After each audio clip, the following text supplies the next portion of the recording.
yang saya hormati Ketua Umum Dewan Pimpinan Nasional APEKNAS, kemudian pengurus Dewan Pimpinan Nasional dan Provinsi, dan juga teman-teman dari badan usaha. Selamat siang. Pada siang ini saya akan memaparkan beberapa materi tentang jasa konstruksi.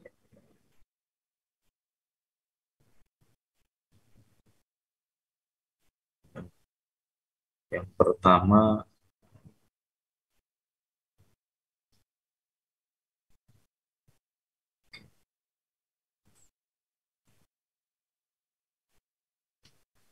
sudah kelihatan ya? Kelihatan ya Pak ya? Kelihatan Pak ya? Kelihatan Pak. Kelihatan, oke ya. Yang pertama tentang sistem manajemen keselamatan konstruksi bidang PUPR.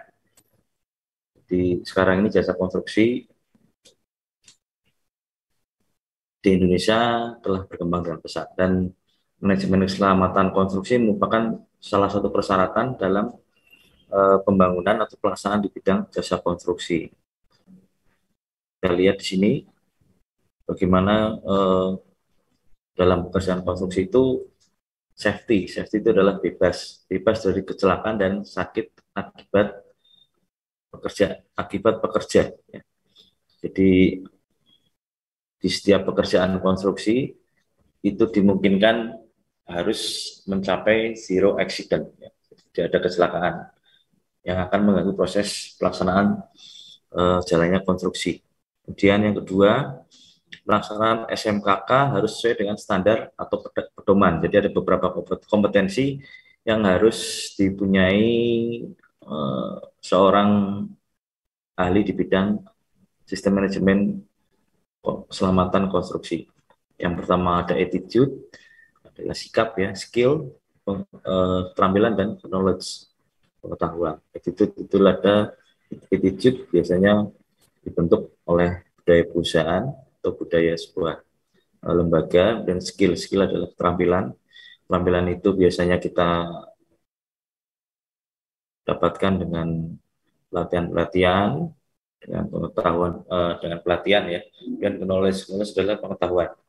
Bagaimana kita sebagai seorang ahli yang berkompeten di bidang keselamatan kerja harus terus update pengetahuan yang ada, peraturan yang ada, dan kebijakan-kebijakan pemerintah di bidang keselamatan kerja dan jasa konstruksi.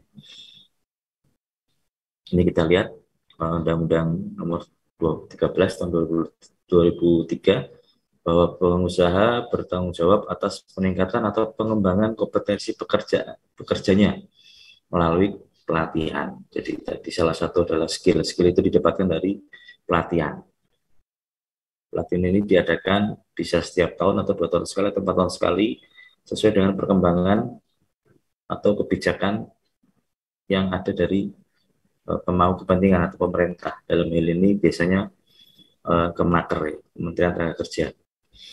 Jadi seorang ahli SMK 3 atau pekerja yang bergerak di bidang SMK 3 itu untuk mencapai kompetensi ya harus mendengar, membaca, menulis, dan terakhir adalah praktik. Ya. Jadi setelah mendapatkan teori, biasanya ada studi kasus di lapangan untuk mengetahui apakah teori yang kita dapat, apakah sudah diaplikasikan di tempat kerja atau di bidang jasa konstruksi khususnya. Ini adalah ada sebab akibat, ada aparatus big and heavy, cold drop, electric fire. Ini adalah beberapa kecelakaan yang biasanya terjadi di lingkungan kerja, terutama di bidang jasa konstruksi. Apabila ada tindakan yang tidak nyaman, tidak aman, maka tindakan berbahaya dilakukan oleh pekerja karena tidak tahu dan atau kelalaiannya. Kemudian kalau unsafe condition adalah kondisi berbahaya yang terdapat di tempat kerja, baik berupa peralatan, material, maupun lingkungan kerja yang tidak layak dan tidak aman. Kalau yang pertama tadi diakibatkan karena ketidaktahuan pekerja.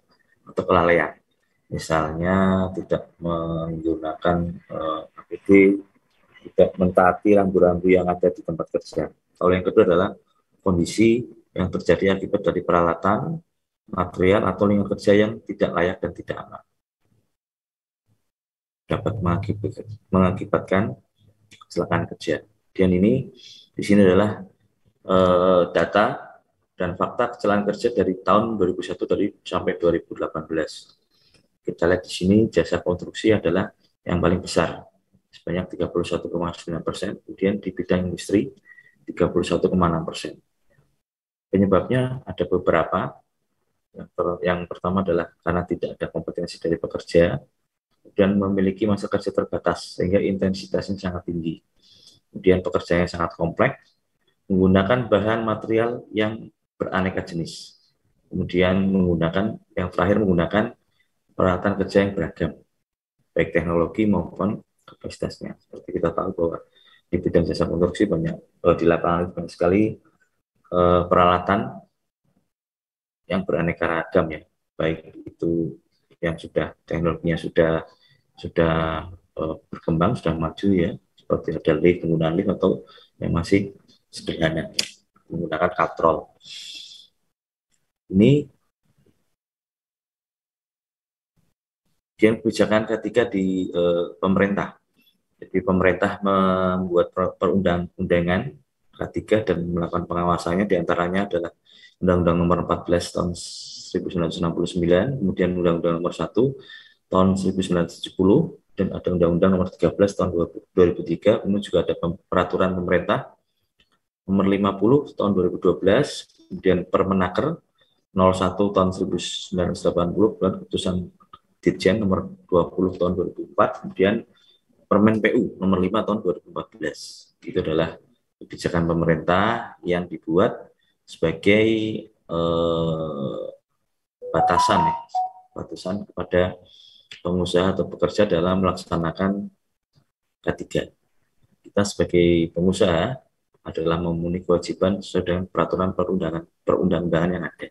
Dalam hal ini pemerintah biasanya setiap tahun itu ada memberikan penghargaan kepada perusahaan-perusahaan atau pengusaha yang bisa mendapatkan zero accident atau tidak ada kecelakaan, yang telah menerapkan budaya ketika dengan baik. Kemudian sedangkan untuk pekerja meminta hak dan melaksanakan kewajibannya sesuai dengan peraturan perundangan dan SOP perusahaan. Jadi kebijakan pemerintah ini diturunkan ke dalam SOP perusahaan sehingga pekerja dapat melaksanakan K3 ini sesuai dengan standar operasional prosedur yang telah dibuat oleh perusahaan. Kita lihat peraturan perundang-undangannya tahun nomor 1 tahun 1970. Tujuannya adalah melindungi pekerja, melindungi orang lainnya yang berada di tempat kerja, melindungi sumber produksi agar aman dipergunakan. Di sini ada dua pasal 9 dan pasal 10. Pasal 9 adalah tenaga kerja berhak mendapat perlindungan atas keselamatan kesehatan. Ini adalah tugas dari perusahaan. Bagaimana perusahaan itu membuat nyaman perusahaan, baik lingkungan kerjanya atau tata letak dari tempat kerjanya. Kemudian pasal 10, pemerintah membina atau membuat norma perlindungan tenaga kerja yang meliputi norma keselamatan kerja, norma kesehatan kerja, norma kerja, pemberian ganti kerugian, perawatan, dan rehabilitasi dalam hal kecelakaan kerja. Dalam ini pemerintah di bawah Badan Penyelenggara Jasa Sosial itu ada dari pengurus atau pengurus atau pengusaha itu untuk mewajibkan pekerjanya dibayar iurannya ya. Jadi ada iuran tenaga kerja. Jadi nanti kalau ada pekerja yang mau berangkat ke tempat kerja atau pulang atau pada waktu dia bekerja dan mendapat kecelakaan akan mendapat bantuan dari pemerintah. Kemudian ini ada beberapa undang-undang yang saling berkaitan.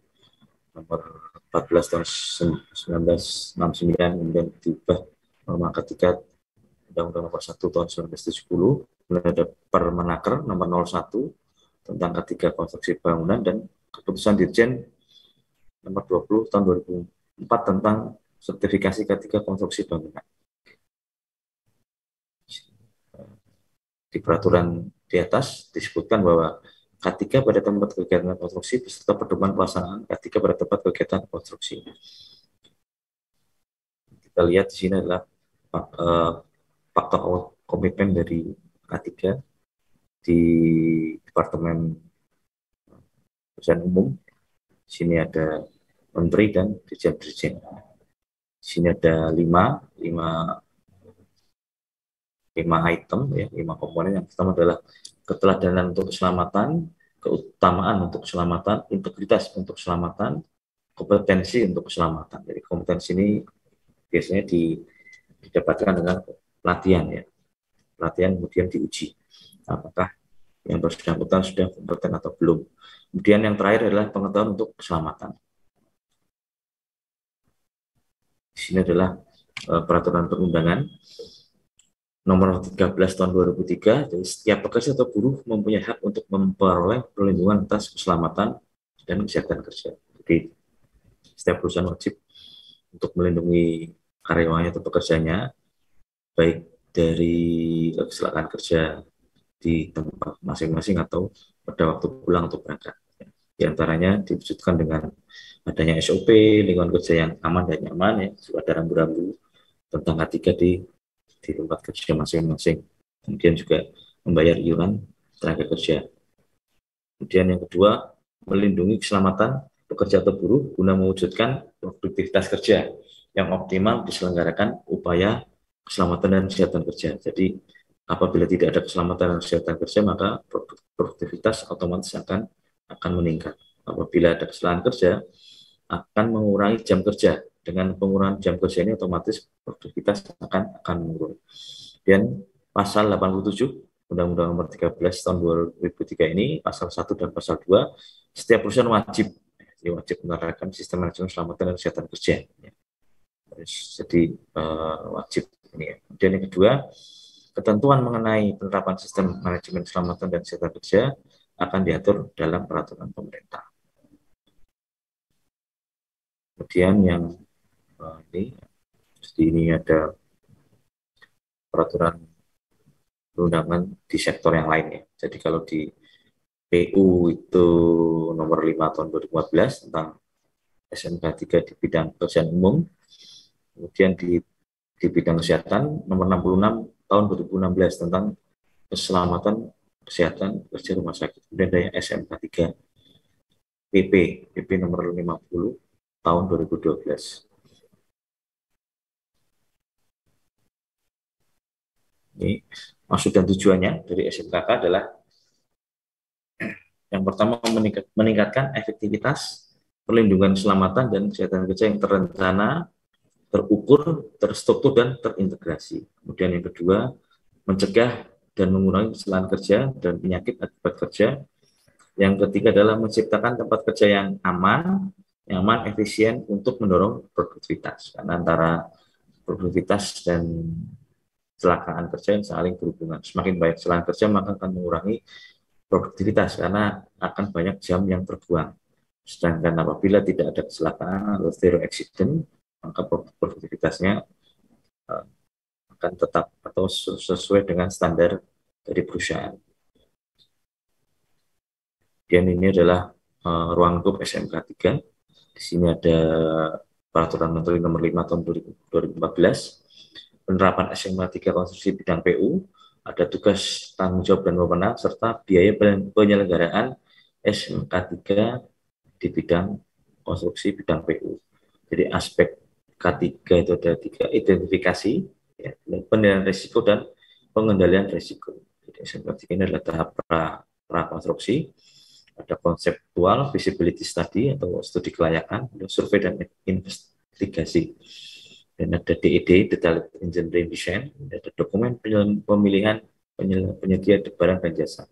Jadi apabila tidak memenuhi aspek K3 ini, penawaran akan digugurkan, ya, karena tidak sesuai dengan persyaratan dari peraturan pemerintah atau undang-undang keselamatan dan kesehatan kerja. Ini ruang lingkupnya, ini tadi sudah, ya. Jadi penerapan SMK 3 konstruksi, tugas dan tanggung jawab, kemudian biaya penyelenggaraan di sini ada dua, ada ahli K3 dan petugas K3. Kalau ahli K3 biasanya minimal persyaratannya adalah diploma atau sarjana.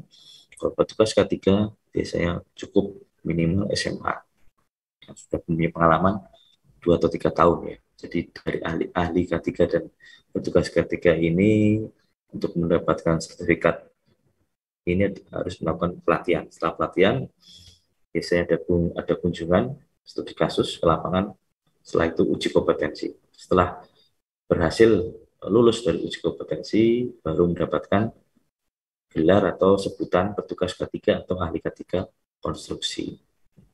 Jadi B-nya dimasukkan ke dalam dokumen. Kemudian ini kita lihat Permen PU nomor 5 tahun 2014. Sini adalah dari Kepala Badan Pembinaan Konstruksi, Jabar Astagfirullah Eselon 1, Eselon 2, atasan langsung Kepala Satuan Kerja Satker, Bajul Tempat Komitmen, Pokja ULP, dan penyedia jasa pelaksana konstruksi. Ini jadi tugas pelaksanaan dalam konstruksi adalah apabila ditetapkan sebagai pemenang, maka menyampaikan RK3K yang memuat seluruh kegiatan dalam pekerjaan yang akan dilaksanakan pada saat rapat pelaksanaan pekerjaan konstruksi atau pre-construction meeting. Akan dijelaskan bagaimana tentang RK3-nya. Kemudian menugaskan ahli K3 apabila mempunyai potensi bahaya yang tinggi. Apabila yang rendah biasanya cukup dengan oleh petugas K3 konstruksi. Sini kita lihat potensi, apakah yang dimaksud dengan potensi biaya yang tinggi adalah nilai kontrak di atas 100 miliar atau mempekerjakan tenaga kerja paling sedikit 100. Jadi harus mempunyai ahli K3. Sedangkan yang potensi biaya rendah harus mempunyai petugas K3 tadi minimal jasanya SMA atau pengalaman kerja 2 atau 3 tahun. Itu yang dinamakan dengan potensi biaya rendah adalah yang mempunyai nilai kontrak di bawah 100 miliar atau mempekerjakan kurang dari 100 orang. Di sini keputusan Dirjen. Jadi untuk tenaga kerja yang di atas 100 orang atau 6 bulan memiliki harus 1 orang ahli K3 konstruksi, 1 orang ahli media, 1 orang ahli utama, 1 orang ahli media, dan 2 orang ahli muda K3 konstruksi. Kemudian kalau proyeknya di bawah 100 orang atau di bawah 6 bulan, maka dia harus memiliki 1 orang ahli media K3 dan 1 orang ahli muda K3. Kemudian untuk proyek konstruksi yang tenaga kerjanya pekerjaannya durasinya di bawah 3 bulan dan di bawah 25 orang, maka harus memiliki 1 orang ahli muda K3 konstruksi. Kemudian harus mempunyai teknisi perancah dengan kompetensi K3 perancah. Kita lihat, sedangkan personel K3 konstruksi PU potensi biaya tinggi merupakan yang mempunyai nilai pekerjaan kontrak di atas 100 M atau paling sedikit 100 orang pekerjanya. Itu harus mempunyai ahli K3 konstruksi. Sedangkan sedangkan potensi biaya rendah mempunyai nilai proyek di bawah 100 miliar atau tenaga kerja di bawah 100 orang. Dia harus mempunyai atau melibatkan petugas K3 konstruksi. Jadi Permen PU nomor 5 tahun 2014, ahli K3 konstruksi adalah tenaga teknis yang mempunyai kompetensi di bidang K3 konstruksi yang mempunyai pekerjaan merencanakan, melaksanakan, dan mengevaluasi SMK 3 konstruksi yang dibuktikan dengan apa? Sertifikat, pelatihan, dan kompetensi yang diterbitkan oleh lembaga atau instansi yang berwenang sesuai dengan undang-undang. Dalam hal ini, misal fisika atau PNSP. Kemudian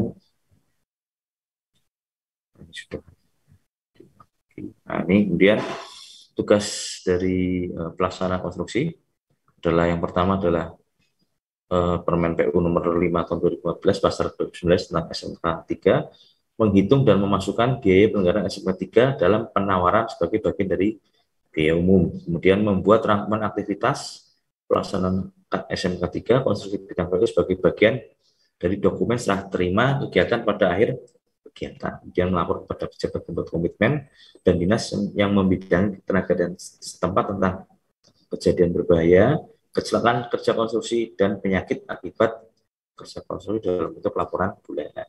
Adalah tugas-tugas yang harus dilakukan oleh ahli SMK 3 sesuai dengan Permen nomor 5 tahun 2014.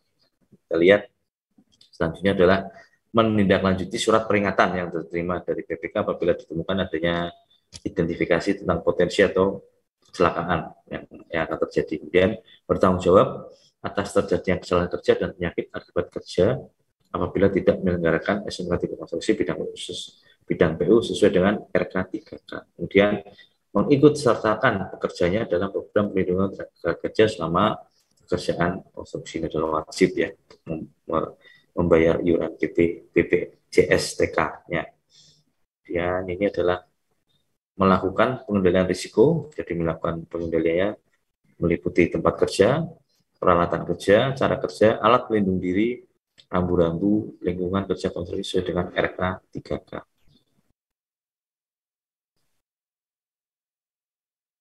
Dan lihat ini adalah tadi lanjutannya.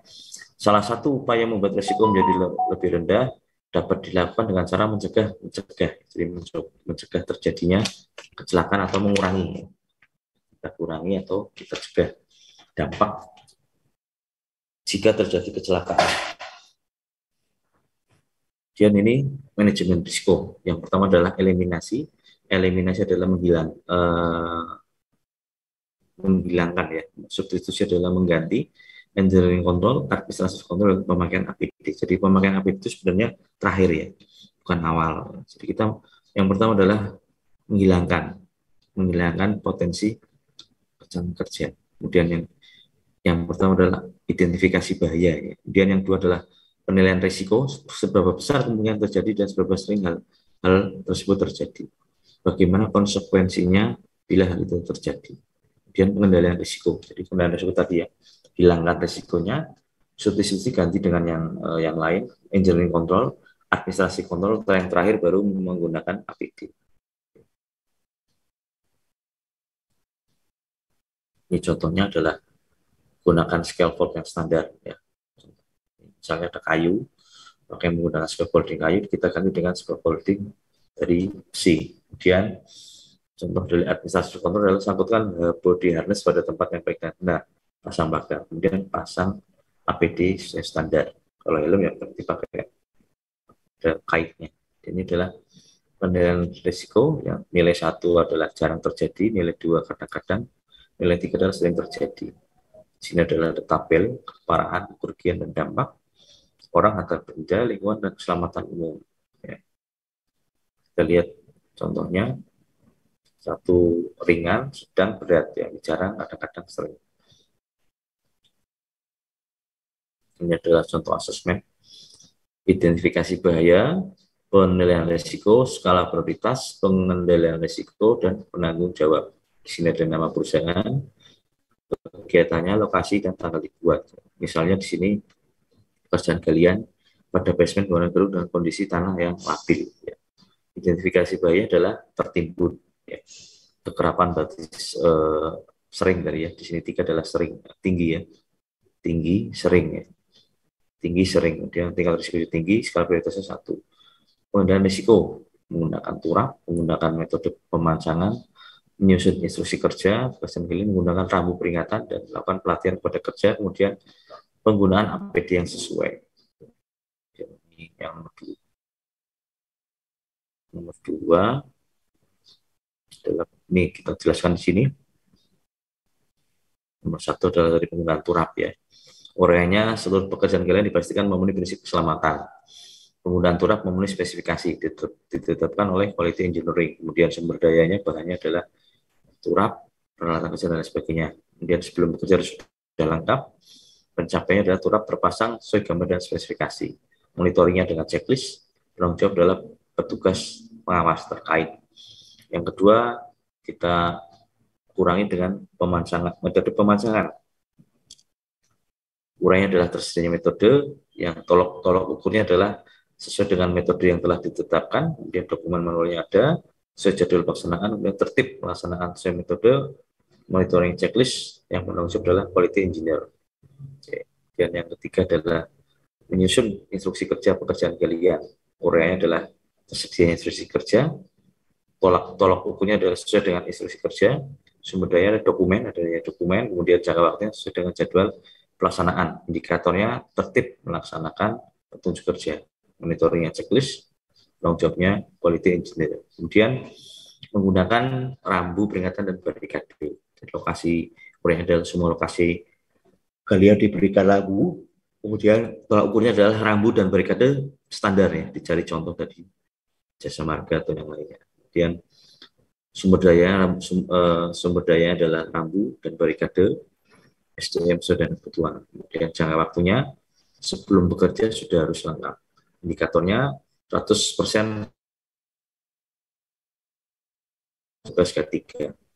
Dan yang kelima, melakukan pelatihan kepada pekerja. Uraian adalah seluruh pekerja telah mengikuti pelatihan dan penyuluhan tentang ketiga. Kalau sudah lulus pelatihan dan paham mengenai sistem keselamatan kalian. Sumber daya dari instruktur, program, materi, modul, tes pemahaman dan peserta. Jangka waktunya sebelum bekerja sudah harus terlatih dan memahami tentang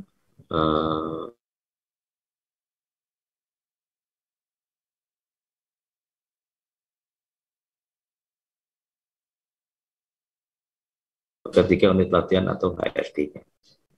Kemudian kita lihat penggunaan yang terakhir, penggunaan APD yang sesuai. Uraiannya adalah seluruh pekerja menggunakan APD standar.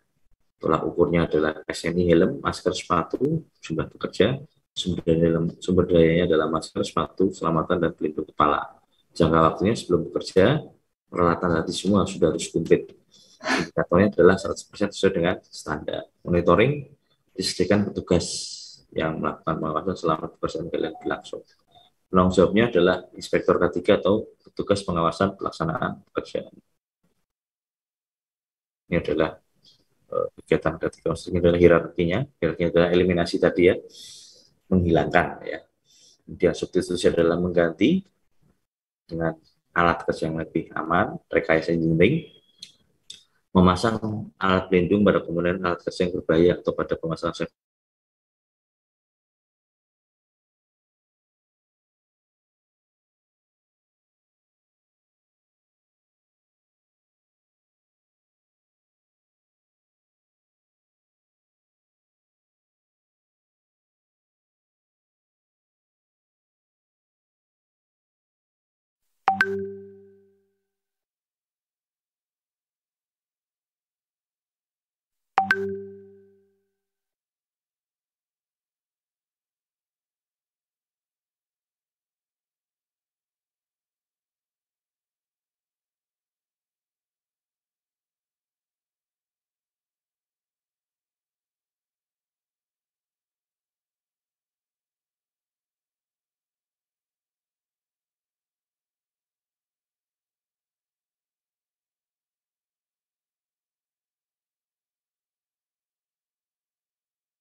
ini kita sampai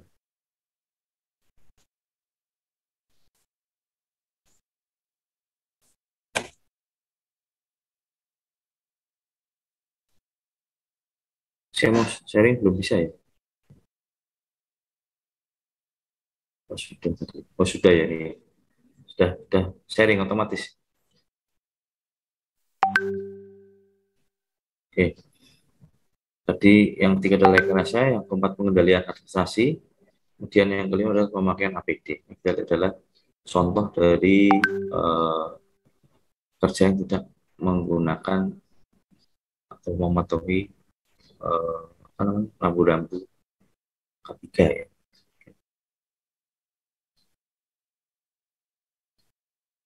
Udah. Nggak bisa sharing ya ini ya, nggak bisa share ya.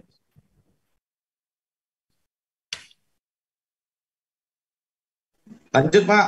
Lanjut. Ya, oke ya ini udah bisa. Oke, yang kedua eh, materi tentang bentar. Oke, sudah tentang sub subklasifikasi. Oke, saya lihat dulu. Saya sharing dulu. Subklasifikasi. Oh nih, oke. Oke, eh, klasifikasi dan subklasifikasi konstruksi Indonesia menurut Peraturan Pemerintah Nomor 4 Tahun 2010. Jadi di sini ada dua ya, perencana dan pengawasan. Kemudian oke, perencana dan pengawasan ini ada dua, umum dan spesialis. Dia ada bidangnya ada 4 ya, arsitek, rekayasa, engineering, penataan ruang, dan jasa konsultasi lainnya. Sedangkan pelaksana atau kontraktor itu ada bangunan gedung, bangunan sipil, instalasi mekanikal, dan lainnya, jasa pelaksana lain atau spesialis.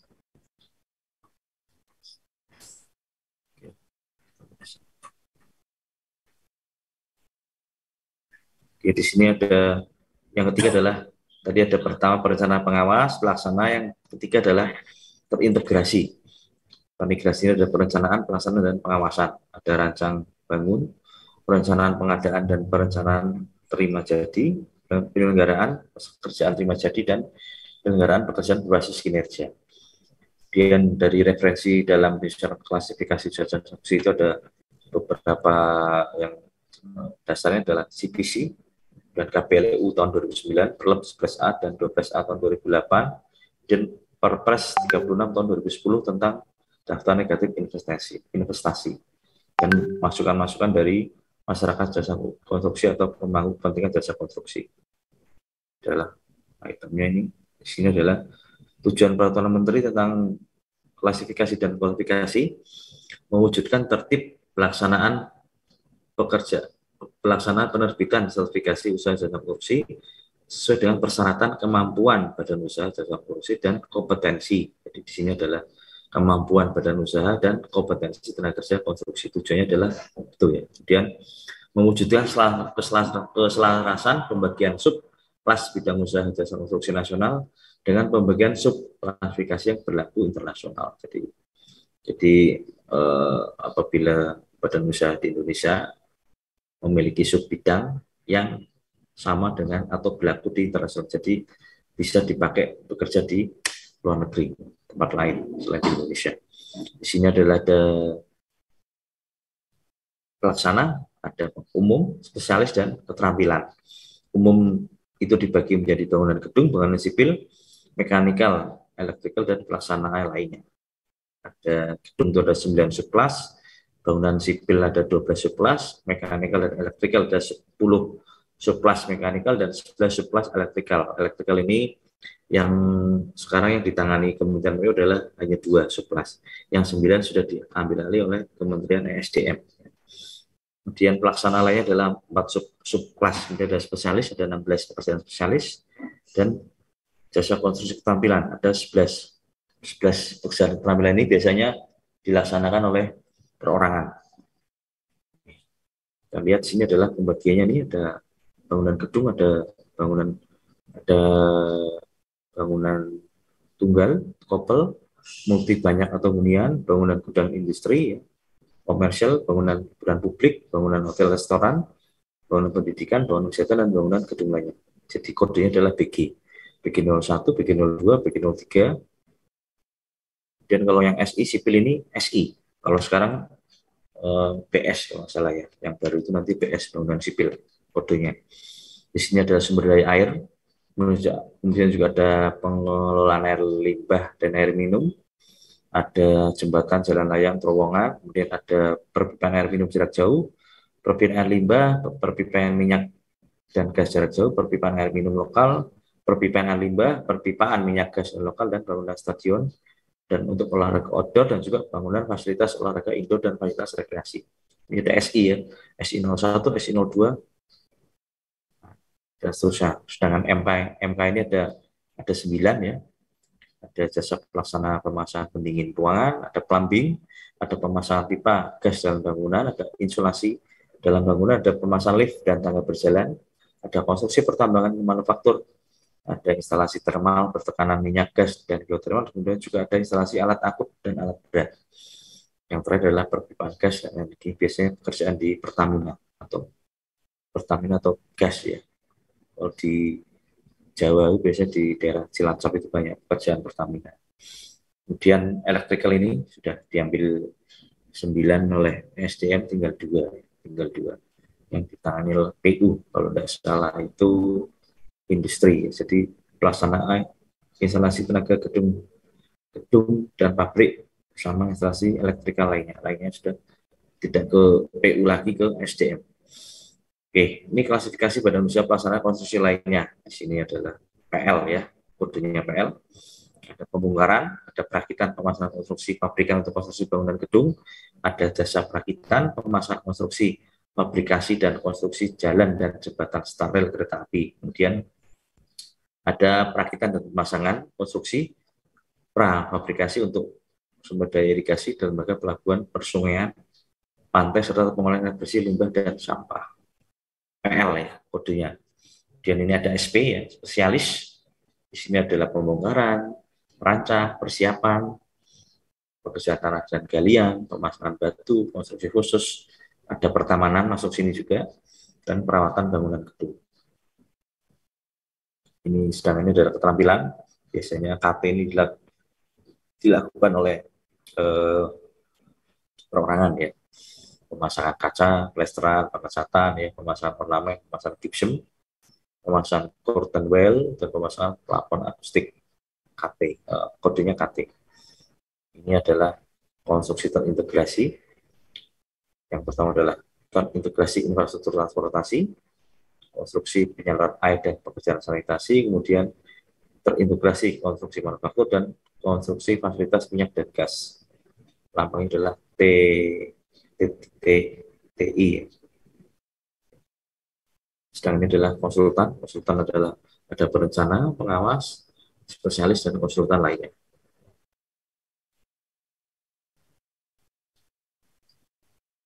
Kalau klasifikasinya arsitek, kodenya AR, penataan ruang PR, rekayasa adalah RE. Kemudian konsultasi spesialis SP, kodenya. Dan kita lihat di sini adalah hasil konsultan ya, konsultasi lainnya adalah KR. Dan subklasifikasi usaha jasa konstruksi, kita lihat sini. Di sini ada referensi dari penyusunan subklasifikasi adalah Perpres 54 tahun 2010 tentang pengadaan jasa dan barang, Undang-Undang 20 tahun 2008, Perlem 11A dan 12A tahun 2008, kemudian masukan dari pemangku kepentingan jasa konstruksi.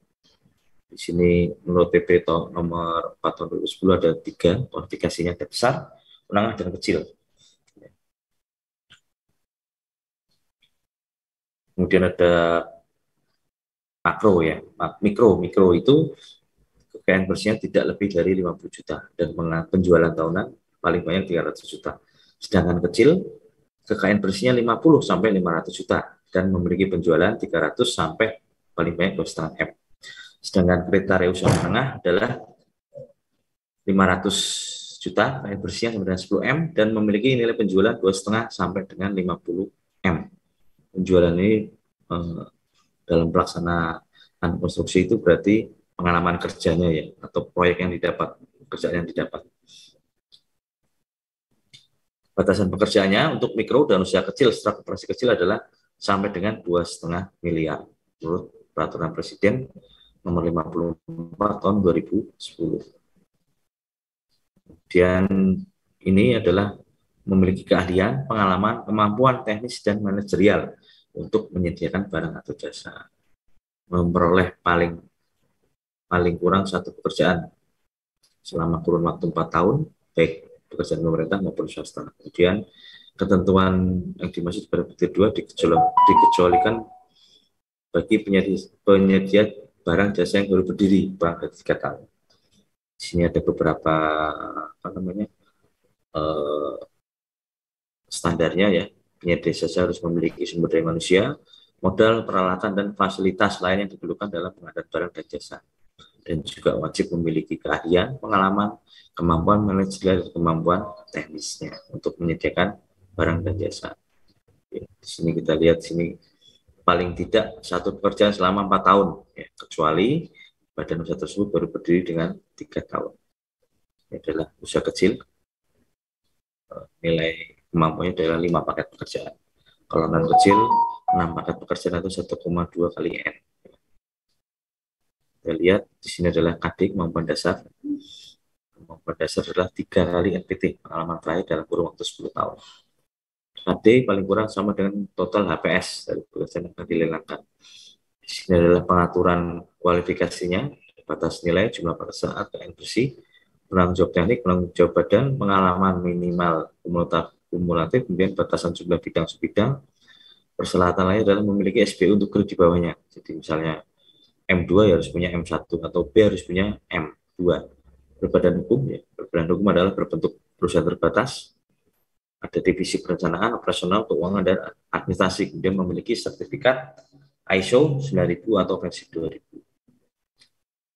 Sini adalah kualifikasinya, kita lihat sini sesuai dengan Perlem 2 2011 dari LPJK. Sini ada K1, K2, K3, M1, dan M2 ya. Di sini ada penanggung jawab teknik, KN bersih ya. Kemudian itu ya, sebidang yang bisa diambil ya.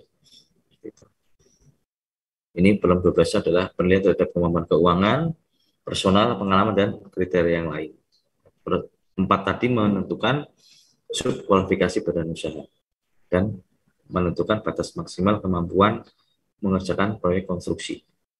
Kita lihat ini pembagiannya. Jadi kalau ada 2 tadi ya, perencana, pengawas, dan pelaksana. Kalau pengawas K1, kecil 2, kecil 3, menengah 1, menengah 2, dan besar 1, besar 2. Sedangkan perencana pengawas itu tidak ada kecil 3, ada kecil 1, kecil 2. Kemudian menengah 1, menengah 2, kemudian besar. Kalau pelaksana besar 1, besar 2. Sini kita lihat kalau P ya, itu perorangan, tadi yang untuk sub klasifikasi KT keterampilan itu paling banyak 50 juta KN bersih. Sedangkan K1 kecil 1 50 sampai 200 juta, K2 200 sampai 350 juta, K3 350 sampai 500 juta. Sedangkan M itu harus 500 sampai 2M. M2 itu lebih dari 2M sampai 10M, B1 10 sampai 50M, kemudian B2 lebih dari 50M.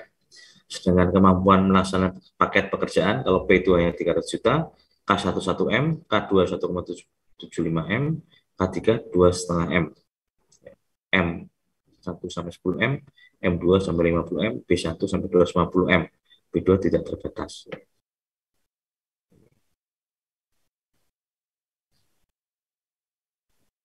Ini kalau K1 itu bisa mengambil 4 subbidang, kalau K2 itu 6 subbidang dengan pengalaman selama 10 tahun harus 1M. Kalau K3 itu 1,75M ya. Bisa mengambil 8 subbidang. Sedangkan M1 bagi badan usaha baru, maka tenaga kerja teknik atau tenaga kerja klasifikasi mempunyai pengalaman minimal 833 juta untuk sub klasifikasi yang dimiliki. Ya, B1 B2 ya, B1 adalah 10 tahun dengan 16,6, B2 adalah 10 tahun dengan 63,3 M. Kita lihat P itu harus memiliki SKA setingkat madya. Kalau K1 memiliki, ini adalah konsultan ya, memiliki SKA ahli, setiap klasifikasi, setiap bidang itu harus mempunyai 1 SKA sebagai PJT dan boleh dirangkap sebagai PJK. Kalau K2 SKA ahli muda juga sama dan boleh dirangkap sebagai PJT dan PJK. Kalau konsultan K1 bisa sampai 6 bidang, kalau K2 bisa 18 bidang dengan 3 klasifikasi yang berbeda. M1 itu harus mempunyai SK tingkat madya dan boleh merangkap sebagai PJK atau PJT. tenaga ahlinya. Kemudian M2 juga sama, tingkat madya, boleh menangkap sebagai PJK dan atau PJT. Kemudian kalau B itu harus tingkat madya juga sama, boleh menangkap PJT dan atau PJK. Kalau M itu bisa mengambil 20 sub klasifikasi, maksimal 6 klasifikasi yang berbeda, M2 20 subkelas, maksimal 6 klasifikasi yang berbeda. Sedangkan B dapat mengambil seluruh subkelas dan klasifikasi yang berbeda. Jadi kalau konsultan itu kalau dia punya 2 bidang, maka dia harus mempunyai 2 SKA, ahli muda. Kalau K2 bisa 6 bidang, 6 klasifikasi. Kalau dia punya 4, maka dia harus punya SKA 4. Ya. Sedangkan pelaksana, K1 ini tadi, ini sudah ya. Sudah tadi. Konsultan. Jadi konsultan, kalau K1, kekayaan bersih minimal 50, maksimal 500. Kalau K2, 100, maksimal 750. Kalau K2 ini pengalaman 4 tahun dengan total kumulatif pekerjaan 500 juta. Kalau kontraktor tadi pelaksana itu minimal 1 M selama 10 tahun. Ini M1 150 juta sampai 1,5 M.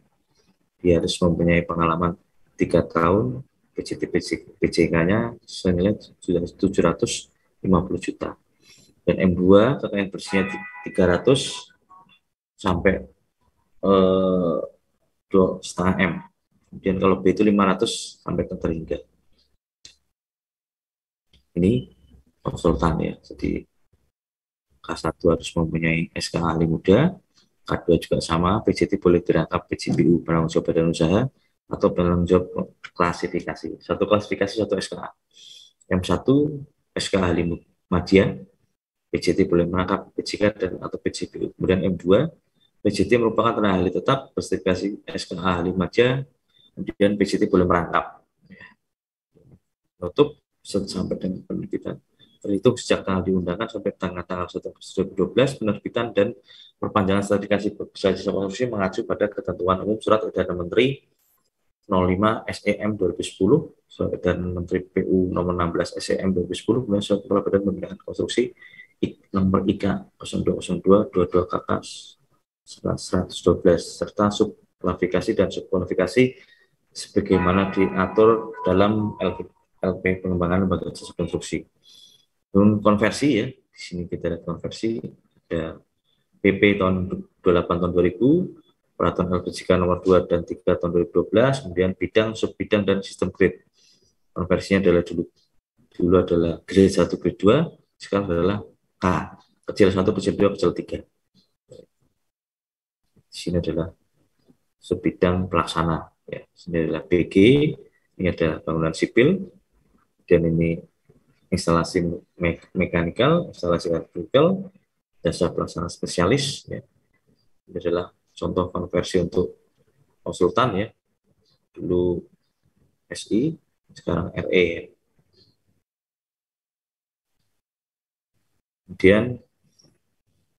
Kemudian ini telah terbentuk USBU dan OSTK untuk melakukan proses sertifikasi dengan Permen PU nomor 8 PRTM 2011.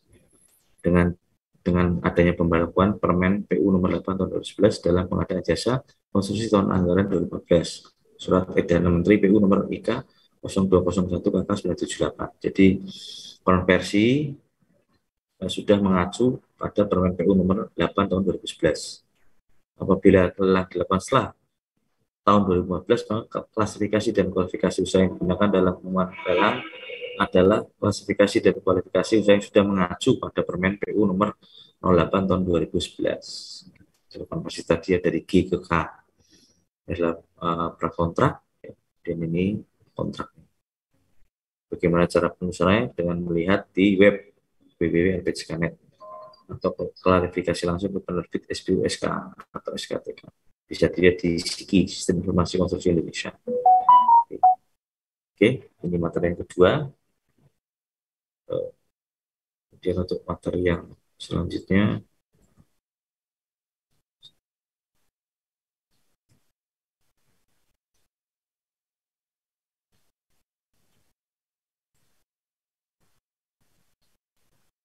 kita lihat ya.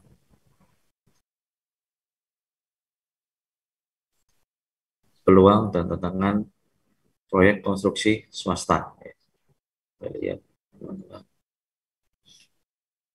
Oke.